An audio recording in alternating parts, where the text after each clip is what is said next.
আজকে কাদের উদ্যোগে রক্তদান শিবির এবং কি জন্য?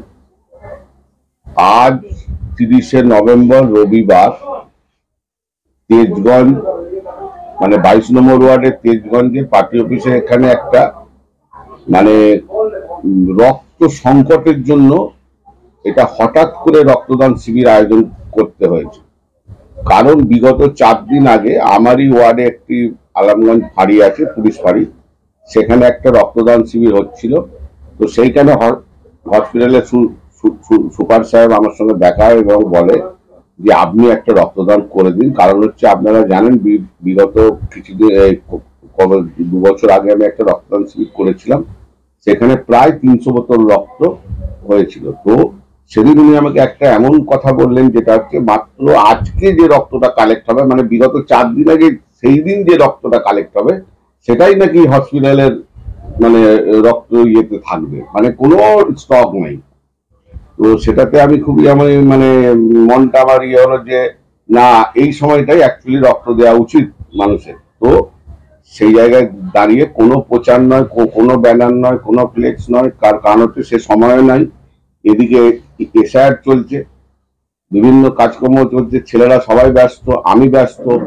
এবার সেই জায়গায় দাঁড়িয়ে আজকে এটা আমার এলাকার মানুষ নিয়ে প্রায় 200 বোতল রক্ত কিন্তু আজকে হবে বলে এটা আমি অনুমান করছি, এবং সেটা আমি খাতাতেও এই শিবির শেষ হওয়ার পর আপনাদেরকে দেখিয়ে দেব।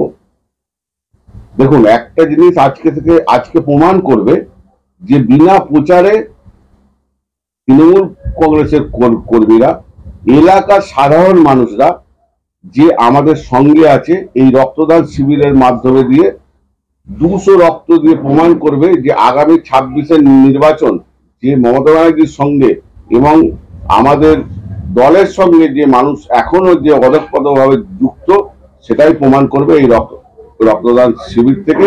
এবং চতুর্থবারের জন্য আমরা আবার বাংলার জননেত্রী হিসাবে, মুখ্যমন্ত্রী হিসাবে মমতা ব্যানার্জিকে চাই, এটাই কিন্তু আজকে রক্তদান শিবির থেকে প্রমাণিত হবে।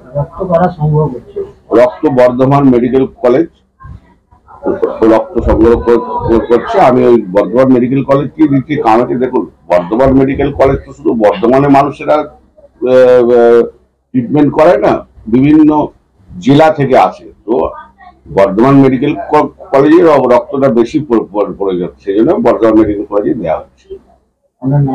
আমার নাম নারুগোপাল ভকত, আমি 22 নম্বর ওয়ার্ডের কাউন্সিলর। আজকে 22 নম্বর ওয়ার্ডে রক্তদান শিবির চলছে, সেখানে আপনি এসেছেন, কি বলবেন? দেখুন, ঘটনা হচ্ছে যে আপনারা জানেন সারা রাজ্য জুড়ে এসআইআর চলছে, বিভিন্ন সমাজকর্মী থেকে রাজনৈতিক কর্মী সকলেই ব্যস্ত।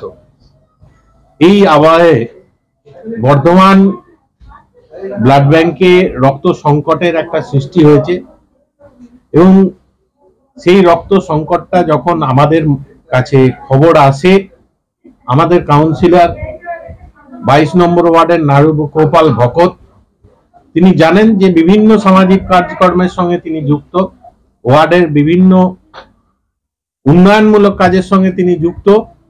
তিনি যখন খবর পান এবং আমরাও যখন খবর পাই, তখন তিনি উদ্যোগী হয়ে, 22 নম্বর ওয়ার্ডের কাউন্সিলর নিজে উদ্যোগী হয়ে আজকে এই রক্ত সংকট নিরসনে যে রক্তদান শিবিরের আয়োজন করেছেন স্বল্প সময়ের মধ্যে, এটা দৃষ্টান্ত স্বরূপ যে সংকটের সময় যে এগিয়ে আসে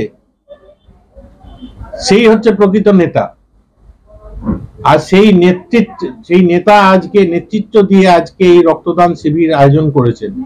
আমরা বর্ধমান শহর তৃণমূল কংগ্রেসের পক্ষ থেকে আমরা তাকে ধন্যবাদ জানাচ্ছি, কৃতজ্ঞতা জানাচ্ছি, এবং তার সঙ্গে সঙ্গে এই কথাও বলছি, মমতা বন্দ্যোপাধ্যায়ের যে আদর্শ মানুষের পাশে থেকে মানুষের জন্য কাজ করা, তার একটা দৃষ্টান্ত স্থাপন করলেন নারুগোপাল ভকত। তন্ময় সিংহ রায়, সভাপতি, বর্ধমান শহর তৃণমূল কংগ্রেস।